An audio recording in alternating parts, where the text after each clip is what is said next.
looking for that wing that's defensive.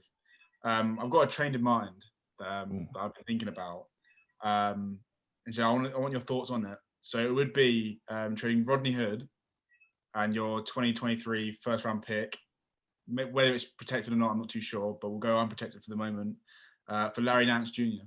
from the Cavs. Because Larry Nance has been like, he's a bit underrated.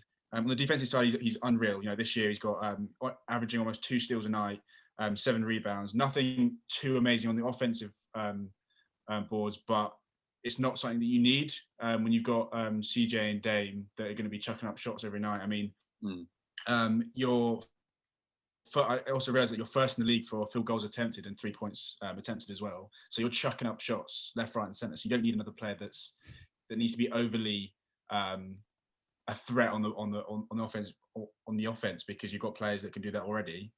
And you're also 30th in the league in assists, is what I've realized as well. So you're getting them off, you know, just off Dame and CJ just doing everything else. So I think a trade for Larry Nance would be perfect for you guys, in my opinion, just because, you know, you get that wing that's defensive that can play, you know, from small forward to center if needs be. Can guard the more better offensive wings in the league. And then you trade away a player that's, you know, not really been doing too amazing in Rodney Hood.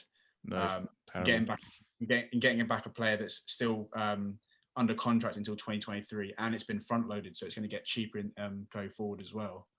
What are your thoughts on that? Yeah, man, I actually really like that. I mean, having a more mobile forward other than Kanter and Nurkic, who are arguably the least mobile bigs in the league, would be great. I think it kind of makes sense for the Cavs as well. You know, they're obviously going through a rebuilding stage with the Sexland duo, so getting another pick would be helpful for them. Rodney Hood is a complete bum, so get him off the roster. I'm just looking at his stats now, actually. I think his career, he's averaged 12.1 points and 2.8 rebounds, and this year he's only averaging 5.1 points.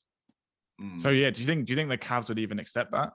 I think I could be wrong, but I'm pretty sure Rodney Hood, this is his last year. I don't know if you can check that. Oh, is it? Yeah. I think he's on an expiring deal, so whether for the Cavs it would just be we'll take him on for now, then on the off season we can offload him. I believe it is. Yeah, buying salaries are cheap.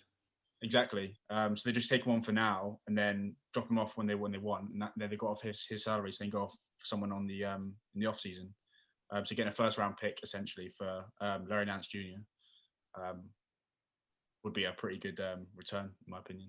Yeah, definitely. I mean, it'd be something out of nothing, which would be good. And it obviously said it makes sense for the Cavs. So, yeah, I like that trade a lot. I'd definitely pull the trigger on that if I was Terry Stotts. Okay, nice.